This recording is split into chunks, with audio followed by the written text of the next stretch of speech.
Welcome to the Real Estate Marathon Podcast, your guide in the race to financial freedom through real estate investing and sound financial practices. This podcast is for anyone interested in learning more about real estate investing, personal finances, and a new take on traditional retirement. Now, here are your hosts, Larry Fierro and Mike Moe.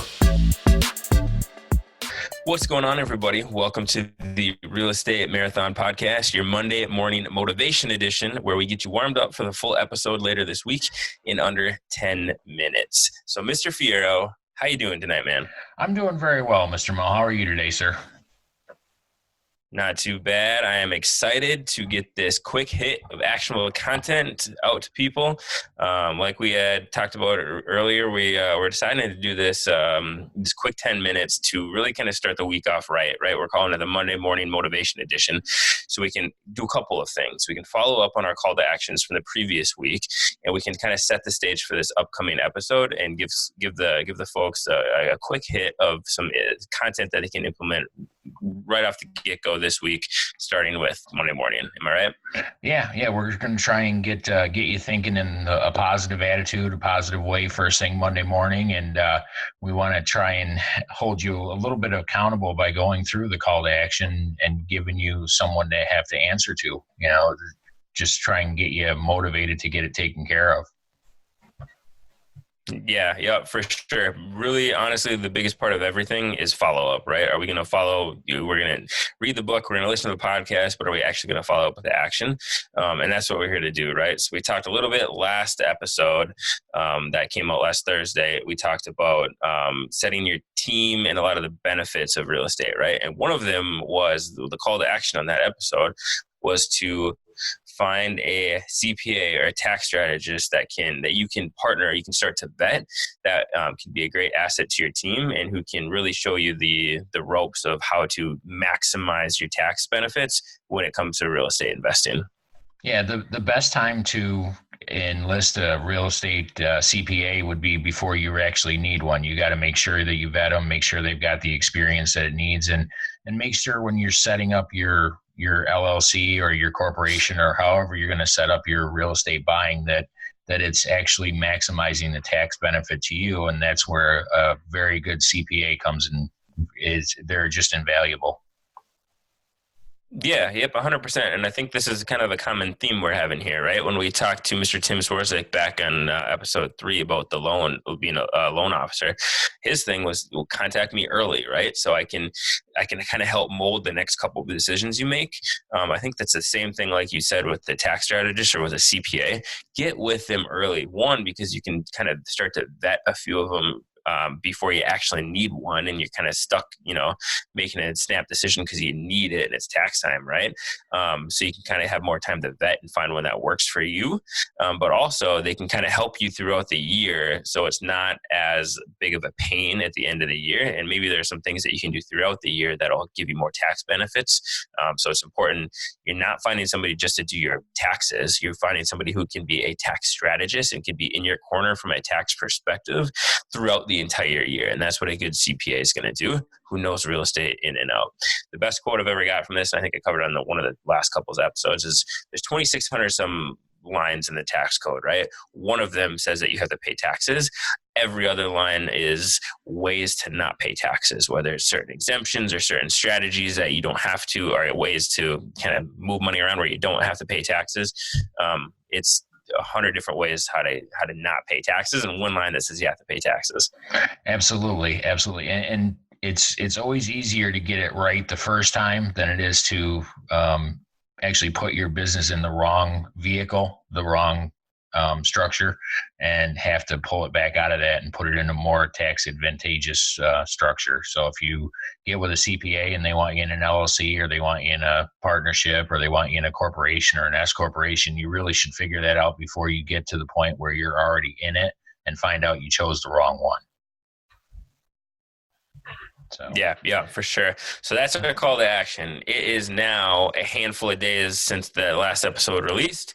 Have you guys connected with a tax strategist or a CPA yet? Or have you started the process of finding one? If you haven't, get on it, put it on the calendar, time block it so it actually happens, and make sure that you guys are taking steps to your goals in the real estate investing area, which in this portion is building a team, right? Yep, absolutely. So that's the call to action, man. That's the follow-up. Now let's hit you with a quick way to start the week, right? We talked a little bit in the coming episode that's going to be released in a few days here. And if you're listening to this after the fact, you can just go right on to the next episode.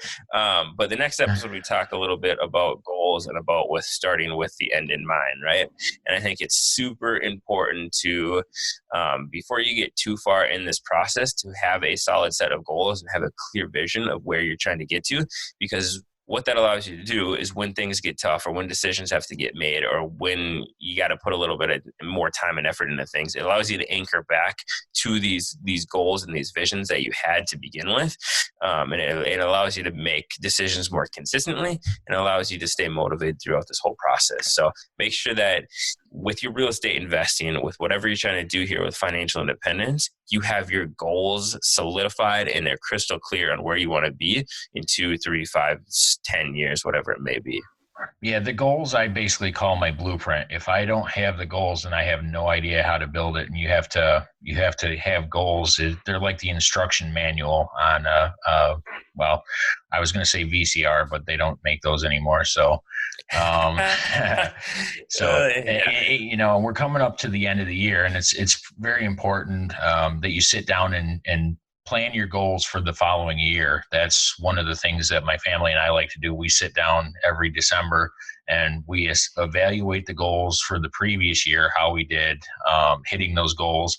And then we take those goals and turn them into the goals for next year. What are we going to do? Where do we want to be by the end of 2020? And just get them written down, and I make several copies of them. I put them all around the house. I've got one on the refrigerator. I've got one on my bathroom mirror.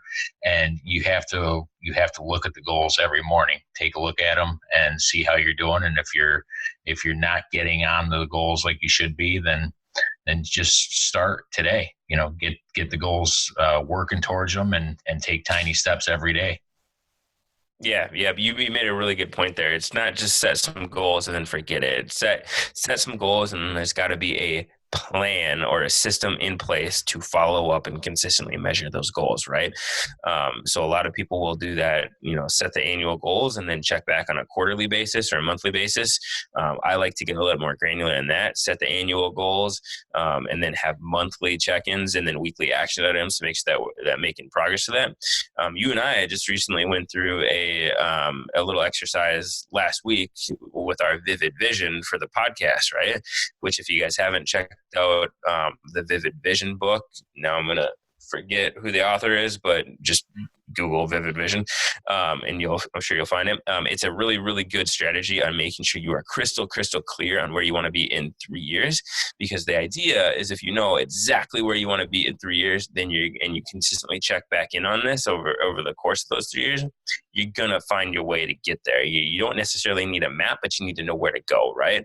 And if you know where you're going, then you're gonna figure out how to get there. So make sure you're crystal clear on these goals. And like I said before, I think it allows a lot of consistency between your decision-making in January and your decision-making in June is going to be consistent if you're always anchoring back in these goals that you have or in this vision that you have, and that doesn't change. Your decision-making will always be consistent no matter what the scenario is if you can always anchor back to these goals and this vision of yours. So super important. Start with the end in mind, reverse engineer it back, and figure out what you got to do to get there.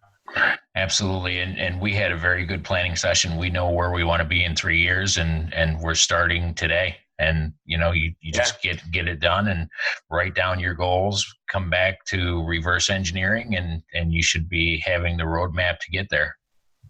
Yeah, it was great, man. Now we know exactly where we're going to be in 3 years. Now comes the fun part of figuring out how we're going to get there. The exciting part. So you guys need to follow along with us, because we're getting excited about it, and I want you guys to be excited as well.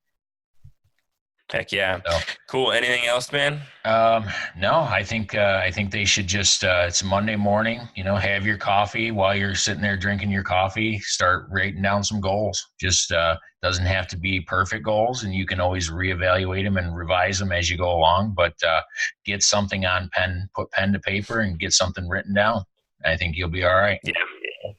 Yep. And then on top of that, write those down, get them somewhere, and then have a plan to follow up on that. Whether that's setting a calendar reminder in a month, whether that's setting 2 actionable tips you want to get done, or 2 actionable items you want to get done this week for your goals, however you want to do it. I'm not going to prescribe that. Everyone's kind of different, but make sure that you have your goals, but then you also set a follow-up plan to that so that you can you make sure that you're taking steps towards those. So, all right, Absolutely. man. Other than that, hope everybody enjoyed this little quick hit and the Monday Morning Motivation from the Real Estate Marathon podcast. We'll see you next time. Have a great week. Thanks for listening to the Real Estate Marathon Podcast. If you found value in any of the content from this show, consider supporting us in the following ways. Subscribe to the Real Estate Marathon Podcast. Leave a rating and review. Continue the conversation with like-minded individuals on social media by heading over to the Real Estate Marathon Podcast Facebook group, or follow us on Instagram and Twitter at Real Estate Marathon Podcast.